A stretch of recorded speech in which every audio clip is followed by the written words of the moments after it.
হাদিসের ভিতরে আছে লাইলাতুন নিসফি মিন শাবান, অর্থাৎ শবে বরাতের অর্ধ মাসের রাত, অর্থাৎ আজকে 15 শাবান। এই রাত সম্পর্কে হাদিসে অনেক ফজিলত আছে। কোরআনের ভিতরেও সূরা দুখানের ভিতরে আল্লাহ তাআলা এই রাত সম্পর্কে ফজিলত বর্ণনা করেছেন। কোরআনে আছে যে ইন্না আনজালনাহু ফি লাইলাতিন মুবারাক, যে আমি একটা বরকতময় রাত নাজিল করেছি। তো এই আয়াত সম্পর্কে মুফাসসিরিনদের দুইটা অভিমত আছে, দুইটা দল আছে।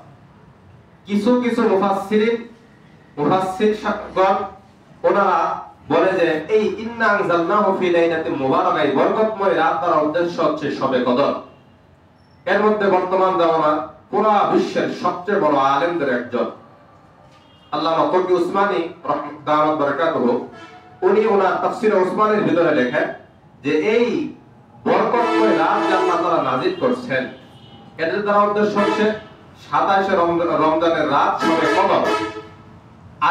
আরেকজন বিশ্ববিখ্যাত তাবেঈ ইকরিমা রাহমাতুল্লাহি আলাইহি, উনি এমন একজন মনীষী, এমন একজন ব্যক্তির ছাত্র ছিলেন।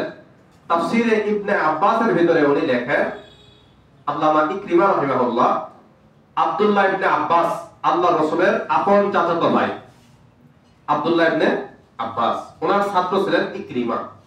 তো উনি বলেন এই বরকতময় রাত দ্বারা উদ্দেশ্য হচ্ছে এই শবে কদরের রাত, অর্থাৎ দুটো রাত হতে পারে, শবে কদরের রাত হতে পারে, শবে বরাতের রাত হতে পারে। এই জন্য কেউ শিওর না আজকের রাত বরকতময়, শবে কদরের রাত বরকতময়। এটাই তাফসীর মুফাসসিরিনে কেরাম সর্বশেষ রায় দিয়েছেন। তো আজকের রাত বরকতপূর্ণ রাত, কিন্তু এই রাতে অনেক মানুষ আমলের নামে বাড়াবাড়ি করে। কি করে বলেন? আমলের নামে বাড়াবাড়ি করে। ইসলাম বাড়াবাড়ি, কাটাকাটি, ছাটাছাটি এটা ইসলাম না। ইসলাম শান্তিপূর্ণ একটি ধর্ম। ইসলাম বাড়াবাড়ি পছন্দ করে।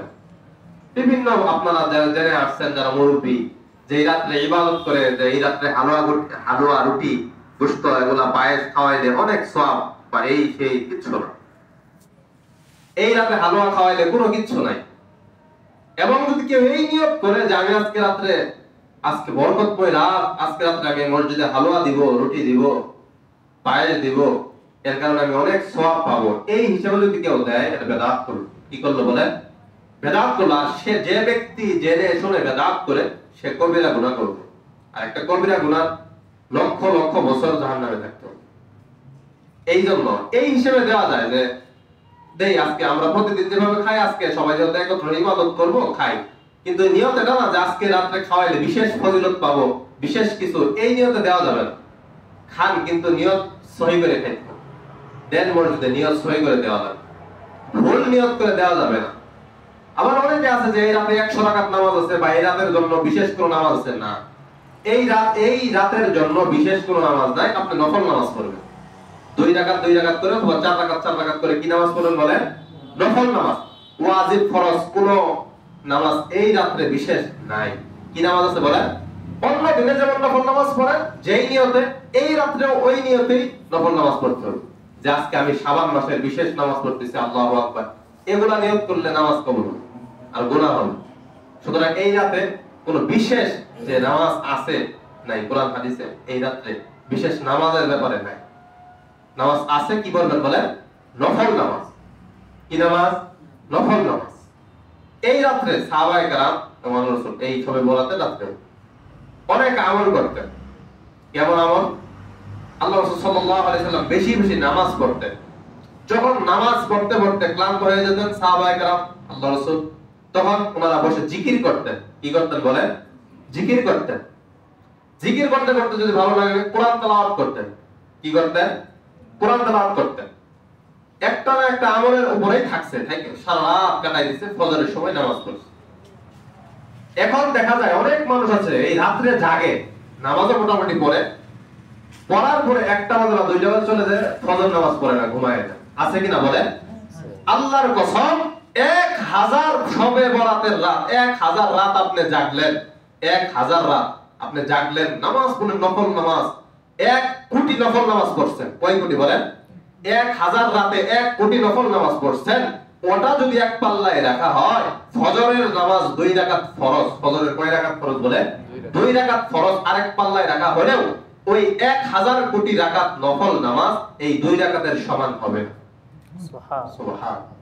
সুন্নতের ব্যাপারে হাদিস রাকাতান সালাতুম মিনাল ফজরি খায়রুন লাকা মিনাদ দুনিয়া ওয়া মা ফিহা, সুন্নতের কথা বলছে, যে সুন্নতের কথা বলছে যে ফজরের 2 রাকাত সুন্নত এমন দামি যে এই 2 রাকাত সুন্নত যদি এক পাল্লায় রাখা হয়, আর পুরা পৃথিবীর মধ্যে যত কিছু আছে এই সব কিছু, স্বর্ণ রূপা সব কিছু যদি আরেক পাল্লায় রাখা হয়, তারপরে ওই ফজরের 2 রাকাত সুন্নতের পাল্লা ভারী হয়ে যায়।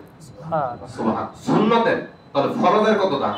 তাহলে আমরা এই ভুল করব না যে রাতে সারা রাত ইবাদত করছি, ক্লান্ত হয়ে গেছি, ফজরের সময় আসবে যে কালকে অনেকে রোজা রাখবে, তো সাহারি খেতে বাড়িতে যাবে, যাওয়ার পরে মনে করেন খাওয়ার পরে এই যে একটু আসলো তো নামাজ পড়বো, আজ সেমিতে শুয়ে বললো শেষ, ফজর চলে গেছে। এই ভুল না করলে কেউ যদি এশারের নামাজ, হাদিসে আছে, কেউ যদি এশারের নামাজ জামাতের সাথে পড়ে এবং এই নিয়ত করে ইনশাআল্লাহ ফজরের নামাজ পড়বো, কিসের নামাজ পড়বো বলে? এই নিয়ত করে ঘুমায়, এশার নামাজ জামাতের সাথে পড়ার কারণে আল্লাহ তাআলা তার আমল নামায় অর্ধ রজনী, অর্ধেক রাত নামাজ পড়ার এবং ইবাদত করার সব তার আমল নামায় লিখে দেয়। সুবহান। আবার যখন সে ফজরের সময় উঠে আবার যে নামাজ পড়ে, ফজরের 2 রাকাত ফরজ পড়ে, সুন্নাত পড়ে, তাহলে সে সম্পূর্ণ সারা রাত ইবাদত করার সওয়াব পেয়ে যায়।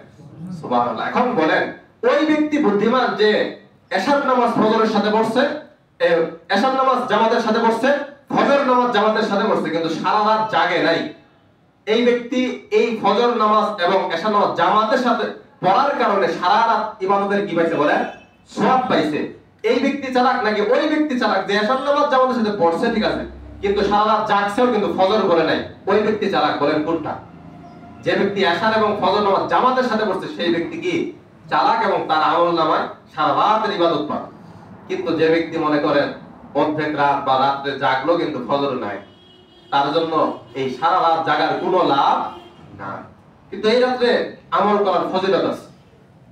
ইবনে মাজাহ শরীফের 1390 নম্বর হাদিস, 1390 নম্বর হাদিস, আবু মুসা আল আশআরী রাদিয়াল্লাহু তাআলা আনহু, আল্লাহর রাসূলের একজন জলিলুল কদর সাহাবী ছিলেন, উনি বলেন যে ইন্নাল্লাহা লা ইয়াত্তালিউ ইলা খালকিহি, ইন্নাল্লাহা লা ইয়াত্তালিউ ইলা খালকিহি ফায়াগফিরু ফি লাইলাতিন নিসফি মিন শাবান, যে শাবানের 15তম রাত, শাবান মাসের 15তম রাতে অর্থাৎ শবে বরাতের দিন আল্লাহ তাআলা এই প্রথম আসমানে উদীয়মান হন, না আগমন করেন, প্রথম আসমানে নেমে আসেন।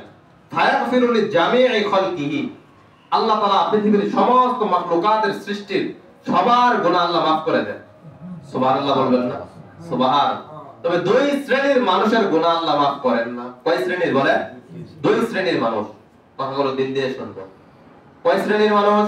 2 শ্রেণীর। 1 নম্বর ইল্লা লিমুশরিকিন আও লিমুশাহিদিন, 1 নম্বর যারা মুশরিক তাদের গুনাহ আজকের রাতে মাফ করবে না। 1 নম্বর কাদেরকে মাফ করবে না? মুশরিক যারা শিরক করে। 2 নম্বর যারা হিংসা বিদ্বেষ করে, মুশাহিদিন যারা হিংসা বিদ্বেষ করে। কি করে বলেন? হিংসা। তাহলে দেখেন আমাদের মধ্যে হিংসা আছে কি নাই বলেন? আছে। তাহলে আমরা মাফ পাওয়ার আশা করা যায় না, হিংসা করা যাবে না। আল্লাহ তাআলা হিংসাকারী এবং অহংকারকারীকে ভালোবাসেন না। ইন্নাল্লাহা লা ইউহিব্বুল মুস্তাকবিরিন, কোরআনে আছে আল্লাহ অহংকারকারীকে ভালোবাসেন না। আল্লাহ ফাসাদকারী, হিংসাকারীকে আল্লাহ তাআলা কি করেন না? ভালোবাসেন না। এইজন্য অহংকার, হাসাদ এগুলো রাখা যাবে না অন্তর।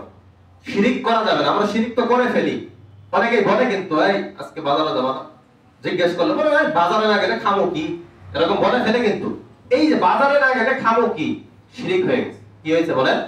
শিরিক হয়ে গেছে। কেমনে? আপনি আপনার খাওয়ার বিষয়টা, আপনার খাওয়ানোর মালিক কে বলেন? রিজিকের মালিক কে? আল্লাহ। আল্লাহ। তাহলে আপনি বুঝাইলেন কি বাজারে না গেলে খামো কি, অর্থাৎ বাজারে না গেলে আপনি খাওয়া আসবে না, এটা ভুল ধারণা। আপনি বাজারে না গেলেও খাওয়াবে কে বলেন? আল্লাহ। শিরিক এই যে করে ফেলছি কিন্তু আমরা জানি না। আরে ওই এখানে দোকানে না গেলে চলবো কেমনে, অনেক বলে না এইভাবে। তাহলে শিরিক যে কিভাবে করে ফেলি, কিভাবে শিরিক হয়ে যায় আমরা নিজেও জানি না। কিয়ামতের দিন আল্লাহ রাসূল সবার সুপারিশ করতে পারবে, এই উম্মত, আল্লাহ রাসূলের উম্মত যারা আছে সবার সুপারিশ করতে পারবে, কিন্তু 1 শ্রেণীর মানুষের সুপারিশ আল্লাহ রাসূল করতে পারবে না। এটা হচ্ছে মুশরিক। কে বলে? মুশরিক, যারা আল্লাহ তাআলার সাথে শরীক করে তারা। কারণ আল্লাহ তাআলা এটা পছন্দ করে না যে কোনো বান্দা আমার কাছে কি করুক, শরীক করুক, আমার সাথে অন্য কোনো কিছু কি করুক, শরীক করুক, এটা পছন্দ করে না। কারণ দেখেন আল্লাহ তাআলা কত দয়াবান, কেমনে আল্লাহ তাআলা পছন্দ করেন। দেখেন আপনি যদি সাধারণ আপনার বাবার, আপনি ছেলে আপনার বাবার যদি একটু অবাধ্য হন, তাইলেই তো বাবা আপনার আর পছন্দ করে না। বাবা রাগ, বাবা খুব কষ্ট পায় না? আপনার বাবা একটা কথা বলছে, আপনি যদি না মানেন, আপনার বাবা অনেক কষ্ট পায়। তো আল্লাহ আপনাকে সব কিছু দিয়েছে। চোখ দিয়েছে কে বলেন? আল্লাহ। অক্সিজেন দিয়েছে কে বলেন? আল্লাহ। প্রত্যেক সেকেন্ডে শ্বাস প্রশ্বাস নিঃশ্বাস দিতেছেন কে বলেন? আল্লাহ। একটা মিনিটের জন্য নিঃশ্বাস বন্ধ করছে আল্লাহ? করে নাই। করলে আমরা থাকতে পারবো না। দিতেছেন কে? না কোনো মানুষই আমাদেরকে কাজ করে দিতেছে? করতেছে না। কিন্তু এই হার্ট, এই মগজ, এই মেধা, এই হাত, এই পা সবকিছু দিছে কে বলেন? আল্লাহ। যদি বলি না এটা আমার সবকিছু, তাহলে যারা প্যারালাইসিস হয়, যারা হাত পা অচল হয়ে যায়, তাদেরই যদি হইতো তাহলে প্যারালাইসিস কেন? তারা হাত সে নয়তে কিন্তু পারে না যখন প্যারালাইসিস হয়। যদি আমারই হাত হয়, এখন যদি আল্লাহ প্যারালাইসিস দিয়ে দেয়, তাহলে আমি নয়তে পারি না কেন? এর মানে বোঝা গেল হাত পা সব কার? আমার প্রত্যেকটা অঙ্গ প্রত্যঙ্গ সব কার? আল্লাহর দেওয়া। তো ওই মনিবের যখন আমরা শিরিক করি, ওনার সাথে কাউকে শরীক করি, তখন আল্লাহ তাআলা অনেক কষ্ট পায়। তো কিয়ামতের দিন এই যে আমাদের নবীর উম্মত আমরা যারা আছি, যারা মুশরিক শিরিক করব, তাদের ব্যাপারে বলবে, বন্ধু এই মুশরিকদেরকে ব্যতীত আপনি সুপারিশ করেন, কিন্তু দয়া করে এই মুশরিকদেরকে আপনি সুপারিশ করেন। নাউজুবিল্লাহ বলেন, নাউজুবিল্লাহ। মুশরিকদের আপনি সুপারিশ করেন।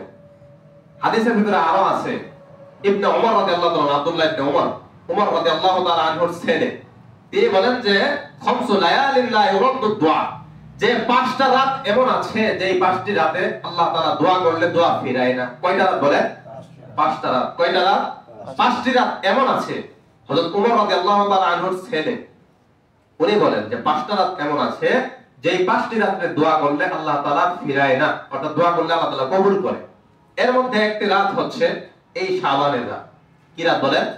প্রথম হচ্ছে লাইলাতুল জুমআহ ওয়া লাইলাতুম মিন রজব, রজবের প্রথম দিন, ওয়া আউয়ালু লাইলাতুম মিন রজব, রজবের প্রথম রাত, রজব মাসের প্রথম দিন, প্রথম রাত। এক নম্বর কি? জুমার রাত। বলেন এক নম্বর কি? জুমার দিন। এই যে জুমার রাতে, বৃহস্পতিবার রাতে যে আসে, এই দিন আমল করলে, রাতে দোয়া করলে দোয়া আল্লাহ তাআলা ফিরায় না। 2 নম্বর রজব মাস যে আসছিল গত মাস, এটা তো শাবান, রজব মাসের প্রথম দিনের রাতটা। তৃতীয় নম্বর ওয়ালাইলাতুম নিসফি মিন শাবান, শাবান মাসের 15তম রজনী, আজকের রাতে যে আসতেছে, এই রাতে দোয়া করলে আল্লাহ তাআলা কি করেন না? ফিরায় না। তারপরে এটা তো 3 নম্বর। 4 নম্বর ঈদুল ফিতরের রাত, 5 নম্বর ঈদুল আজহার রাত। এই 5টি রাতে আল্লাহ তাআলার কাছে দোয়া করলে আল্লাহ তাআলা দোয়া কবুল করে নেন। সুবহানাল্লাহ। তাহলে আজকে রাতে আমাদের দোয়া করা দরকার আছে কিনা বলে? এখানে কেউ আছেন যে হুজুর আমার গুনাহ হয় নাই, কবিরা গুনাহ নাই, বড় গুনাহ নাই, চোখের গুনাহ নাই, গীবত করি নাই, আছে কেউ এরকম? না, সবাই হয়ে গেছে। তাই গুনাহ কি মাফ চাওয়া লাগবে না বলে? মাফ চাওয়া লাগবে কিনা? যখন আপনি রাত্রে, শুধু আজকে রাত্রে না, যে কোনো শেষ রজনীতে আপনি 5 ওয়াক্ত নামাজ পড়েন না, আপনি রোজা ঠিকমতো রাখেন না, আপনি অনেক গুনাহ করেন, অনেক গুনাহ, কিন্তু একদিন রাত্রে যখন আপনি আল্লাহর কাছে, আপনি অনেক গুনাহগার, সবাই জানে এটা খুব বদকার গুনাহগার, সবাই জানে। তো যখন আপনি একদিন হঠাৎ রাত্রে, গভীর রাত 3টা বাজে, সবাই ঘুমাইছে, আপনি যদি 2টা রাকাত নামাজ ওযু করে আল্লাহর কাছে পরে, আল্লাহর কাছে চোখের ফোঁটা ফালায় কাঁদতে পারেন, চোখের পানি ফালায়, এক ফোঁটা পানি চোখের ফালায় যদি কাঁদতে পারেন, আল্লাহর কসম আল্লাহ তাআলা আপনাদের পূর্বের যত গুনাহ আছে সব মাফ করে দিবেন। সুবহানাল্লাহ। আল্লাহ দয়াবান। বিশ্বাস হয় আল্লাহ মাফ করবে? অবশ্যই মাফ করবে। আল্লাহ এত দয়াবান, এত দয়াবান। আল্লাহ কিন্তু ঘুমায় না। আমরা তো সারাক্ষণ যে কোনো টাইমে চাইলেই ঘুমাই, রাত্রে ঘুমাই, কিন্তু আল্লাহ বলে না, লা তাখুযুহু সিনাতু ওয়ালা নাওম, আমি আল্লাহর ঘুম নাই, ত্রন্দা অঙ্গানিও নাই। একটা তো আছে একবারে ঘুম, আর একটা আছে ঘুমের আগে মানুষ অঙ্গায়, ঘুমের আগে পরিপূর্ণ ঘুম এখনো যায় নাই। তো আল্লাহ বলে আমি ঘুমাইও না, ঝিমাইও না, আমার ঝিমানো নাই। সুবহানাল্লাহ। কারণ কোন সময়? রাত্রে 3টা বাজে আমি আল্লাহ যদি ঘুমায় যায়, 3টা বাজে আমার বান্দা যদি অ্যাক্সিডেন্ট হয়, মোটরসাইকেল অ্যাক্সিডেন্ট, বাস অ্যাক্সিডেন্ট, রাত্রে সংঘর্ষ হয়ে অ্যাক্সিডেন্ট, ওই বান্দারে বাঁচাবে আমি যদি ঘুমায় যাই? আল্লাহ যদি ঘুমায় যায় বাঁচাবে? 3টা বাজে আমার বান্দা প্রস্তাব করতে উঠবে, জরুরত সারতে উঠবে, আমার বান্দাকে চোখ মেলে দিবে, আমি যদি ঘুমায় যাই আমার বান্দার চোখ কে খুলে দিবে? আল্লাহ যদি ঘুমায় না। আমার বান্দা 3টা বাজে আগুনের ভিতরে পুরো একটা গার্মেন্টস ফ্যাক্টরি, আমার বান্দা 3টা বাজে আছে ওই ফ্যাক্টরি, বা বিশাল বড় এক 10 তলার ফ্ল্যাট, ওই ফ্ল্যাটের ভিতরে আগুন ধরে গেছে, কারেন্ট ধরে গেছে, আমার বান্দা 3টা বাজে চিৎকার করবে, আমি আল্লাহ যদি ঘুমাই আমার বান্দাকে বাঁচাবে কে? দুনিয়ার মানুষের ক্ষমতা আছে না। আমি আল্লাহ এই জন্য ঘুমাই 24 ঘন্টা, আমি আল্লাহ চাই থেকে আমার বান্দাকে দেখি কোন বান্দার কি প্রয়োজন, আমি কে দেয় বলে আল্লাহ। শিরিক করা যাবে? হিংসা করা যাবে? যাবে না। হিংসা করলে এবং শিরিক করলে দুইটা জিনিস আমল নষ্ট করে দেয়। কয়টা জিনিস বলেন? এই শিরিক করলে এবং হিংসা করলে আপনার যত নেক আমল আছে সব কি করে দিবে? নষ্ট করে দিবে, ধ্বংস করে দিবে, সব ধ্বংস করে দিবে। তো আজকের এই রাতটাকে আমরা ইবাদতের রাত বানাই, আল্লাহকে ডাকি। আশরাফ আলী থানভীর কিতাবে আমি পড়ছিলাম, একটা কিতাব, বাংলা কিতাব, ওরা দেখছি এক বুজুর্গ 30 বছর হজে যায়, আল্লাহকে ডাকে, আল্লাহকে ডাকে, আল্লাহ আমি তো 30 বছর আইসা আপনারে ডাকতেছি, আপনি তো সাড়া দেন না, আপনি তো আমার সাড়া দেন না আল্লাহ, আপনি আমার গুনাহ, আমার তো অনেক গুনাহ। ওই বুজুর্গ কি যেন একটা গুনাহ করে ফেলছে জানা নাই, তো ওই বুজুর্গ বারবার কাঁদতে আর বলে, আল্লাহ আপনি একটু বলেন না যে আমারে মাফ করে দিবেন। 30 বছর ঘটনার ভিতরে লেখা। তো 30 বছর ওনার সাথে যে খাদেম ছিল, এই খাদেম বলতাছে, হযরত আপনি এত আমল করেন, এত আমল করেন, কি আর গুনাহ আছে মাফ করার মতো? না, আমি একটা বড় গুনাহ করছি, এটা আমি আর আমার আল্লাহ জানে, আর কেউ জানে না, তোরা জানোস, তোরা তো আমার আমল দেখো শুধু, গুনাহ আমি এমন একটা করছি, এটার মাপ মনে হয় এখন আমার আল্লাহ করে নাই, আমি বুঝতেছি, কারণ আমি এটা বুঝতে পারি না আমার মাপ করছে কিনা, এই জন্য আমি 30 বছরই ডাকতেছি। তখন বলে, আর কত ডাকবেন? 30 বার এই হজে আসছেন, ডাকতেছেন, আল্লাহ তো জবাব দিতেছে না। তখন সে বলে ওই খাদেমকে, খাদেম 30 বছর কেন, আমি যতদিন বেঁচে আছি প্রত্যেক বছর আসবো এখানে, কাবা ঘর ধরে ধরে আল্লাহকে ডাকবো। কারণ কি জানো?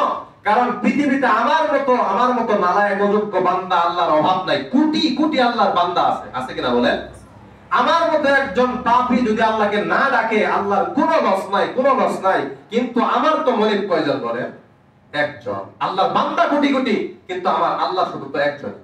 আল্লাহ কয়জন? গফফার, ক্ষমাকারী কয়জন? একজন। এই কথা আল্লাহ তাআলার কাছে এত ভালো লাগছে যে কুদরতি গায়েবী আওয়াজে এসে বলছে, বান্দা যা, তোর গুনাহ মাফ করে দিছি। সুবহান আল্লাহ, মাফ করতে না। আমরা কিতাবে পড়ছি যে একজন ব্যক্তি কাল কিয়ামতের দিন যখন জাহান্নামে দিবে, জাহান্নামে, তো এক ব্যক্তি, ভাই তোর তো কোনো আমল নাই, যাও জাহান্নামে যাও, জাহান্নামে যাও। আল্লামা জুবাইর আহমদ আনসারী রাহিমাহুল্লাহ অনেক বড় মুহাদ্দিস এবং মুফাসসির ছিলেন, বক্তা, ওনার কাছে শুনছি, উনি বলে যে এই জাহান্নামে বলার সাথে দৌড় মেরে যে জাহান্নামে ঝাঁপ দিবে, বলার সাথেই জাহান্নামে যাও। আরেকজনকে বলবে, এদিকে তোমারও তো আমল নাই, যাও জাহান্নামে যাও। ওই ব্যক্তি দৌড় দিয়ে যাবে না, ওই ব্যক্তি আস্তে আস্তে যাবে আর পিছনের দিকে তাকাবে, যাবে আর পিছনের দিকে তাকাবে। আল্লাহ ডাকবে, এই বান্দা এদিকে, কি ব্যাপার? তো আগের জনকে বললাম জাহান্নামে ঝাঁপ দে, তুই জাহান্নাম, আমল নাই, জাহান্নামে যা, সে দৌড় দিয়ে জাহান্নামে গেছে। তোমাকে বললাম তুমি জাহান্নামে যাও, তুমি যাচ্ছ না কেন? তুমি আমার দুনিয়াতেও আমার অর্ডার শোনো নাই, আখিরাতেও শুনবা না। আজকে তুমি দেখছো না অবস্থা, আমি আল্লাহর পাওয়ার কতটুকু দেখতেছো না? দুনিয়াতে তো বিশ্বাস করো নাই, আজকে দেখো। তো আজকে তুমি আজকেও ঘাইরেমি করতেছো, তেরেমি করতেছো, বারবার পিছনে তাকাও, আবার সামনে যাও, আবার পিছনে তাকাও, মানে কি যাও না কেন? তখন বলে, আল্লাহ দুনিয়াতে যখন অন্যায় করতাম, একজন ছোটবেলায় মারামারি করতাম, তো আমার মার কাছে, বাবার কাছে নালিশ আসলে আমার বাবা অথবা আমার মা আমাকে মারতো, মানে বলতো, বের হয়ে যা বাড়ি থেকে, তুই আমার ছেলে না, বের হ, তোর খাওয়া দাওয়া বন্ধ। তো আমিও কি করতাম, হিক পেরে কান্না করতাম আর আম্মারে শোনাইতাম, আম্মা এই যে গেলাম, আর আসবো না, এই যে চলে গেলাম, আমারে বলতাম, আর বারবার পিছনে ফিরে তাকাইতাম। তো আম্মা বেচাল পারতো আর আমার পিছনে পিছনে আসতো, দেখতাম। এরকম অনেক দূর যাওয়ার পরে ঠিক একটা সময় আম্মা কোলে আবার ঠিকই বুকে নিত, নিয়ে বলতো, বাবা আর কোনোদিন কাউকে মারিস না, মানুষের গাছের অমুক কোনো কিছু চুরি করে খাইস না, এবার বোঝায় আমার আম্মা বুকে ঠিকই তুলে নিত। তো আমিও বারবার তাকায় আর একটা কথা ভাবি, আল্লাহ দুনিয়াতে আমি অন্যায় করলে আমার মা, আমি যখন বের করে দিতাম বারবার তাকাইতাম, আমার মায়ের মায়া লাগতো, দুনিয়াতে আমার মায়ের মায়া লাগতো। আর তুমি তো এই পৃথিবীর মধ্যে মায়া দিছো 99, 100 ভাগের 1 ভাগ, কয় ভাগ বলেন? আর 99 ভাগ মায়া তো তোমার কাছে, এই জন্য বারবার তাকাই, 1 ভাগ মায়া আমার মা পেয়ে যদি এত আদর করে কাছে টেনে নেয়, তোমার কাছে 99 ভাগ মায়া, তুমি না আমাকে ডাক দাও কখন, এই যা এদিকে জান্নাতে, সুবহানাল্লাহ বলবেন না? এই আশায় বারবার পিছনে তাকাই যে দয়া যদি হয়ে যায়, আমি বারবার যে তাকাই আমার চাহনি দেখে তোমার অন্তরে দয়া আসে কিনা, এই জন্য তাকাই। আল্লাহর কাছে এত ভালো লেগে যাবে, আল্লাহ বলবে যা জান্নাতে, সুবহানাল্লাহ, যা তুই আর দুনিয়াতে তুই আমাকে দেখোস নাই, বুঝোস নাই, এত ইমান আমল এত আখলাক ঠিক করস নাই, ঠিক আছে, আজকে যখন অনুশোচনা আসছে বুঝতে পারি এই কথাটা বলছস, আমার খুবই ভালো লাগলো, তুই তো আমার মায়ার কথা বলে ফেলেছিস, আমার মূল জায়গায় তুই আগে করে ফেলে হিট করে ফেলেছিস, যা তুই তোকে জান্নাতে দিয়ে দিলাম। ওই যে আগে যে একজন গেল যে দৌড় বেড়ে যায় জাহান্নামে, যে এরে তুলে আনবে, আয় এদিকে, তুই পাগল নাকি, তোকে বলার সাথেই তুই জাহান্নামে দৌড় দিলি, জাহান্নাম কি এত আরাম? তখন বলে না মাওলা, জাহান্নাম খুব কষ্টের, ভয়াবহ, জাহান্নাম উত্তপ্ত আগুনের, খালি আগুন গরম টিকা যায় না, তাহলে তুই জাহান্নামে এইভাবে ঝাঁপ দিলি কেন? তখন বলে মাওলা, দুনিয়াতে হুজুররা, উলামায়ে কেরামরা, বড় বড় আলেমরা, মুহাদ্দিস মুহাদ্দিস আবেকরা, তাবলীগের আমির সাহেবরা, সাথী ভাইয়েরা বলতো নামাজ পড়েন, কোরআন পড়েন, আমল করেন, গুনাহ করেন না বলতো, কিন্তু শুনতাম না, মানতাম না। আপনি কোরআনে কতবার বলছেন বান্দা তুই এটা কর, ওটা কর, এটা কর, ওমা খালাকতুল জিন্না ওয়াল ইনসা ইল্লা লিয়াবুদুন, বান্দা আমি তোকে ইবাদত করার জন্য বানাইছি, ইবাদত কর। শুনি নাই তো, দুনিয়াতে তো কথা শুনি নাই, ঘাটতের আমি করছি, আজকে আখিরাতের দিন আপনি একটা কথা বললেন, আপনার কথা এটা শোনার পরে যদি আমি তেরামি করি, জাহান্নামে না যাই, তাহলে এটা কেমন হবে? দুনিয়াতে মাওলা আপনার কথা শুনলে, কিন্তু আখিরাতে আপনার কথা মানতে পেরে আমি জাহান্নামে গেলেও আপনার আদেশ তো মানতেছি, এই মানতে পারাকে আমি আমাকে সৌভাগ্যবান মনে করতেছি, এই জন্য জাহান্নামে আমি জ্বলতে রাজি, কোনো সমস্যা নাই, আল্লাহর কাছে ভালো লেগে যাবে, আল্লাহ বলবে যা তুইও জান্নাতে। সুবহান সুবহান। দেখছেন, বলবে যে দুনিয়াতে আপনার আদেশ মানে নাই, কিন্তু এই যে আখিরাতে আপনার আদেশে জাহান্নামে হতে পেরেও আমি খুশি, কারণ আপনার একটা আদেশ তো মানলাম অন্তত আখিরাতে, এতটুকু হলেও আমরা নিজের উপরে একটু প্রায়শ্চিত্ত করতে পারি পাবে, এই অনুশোচনা আছে।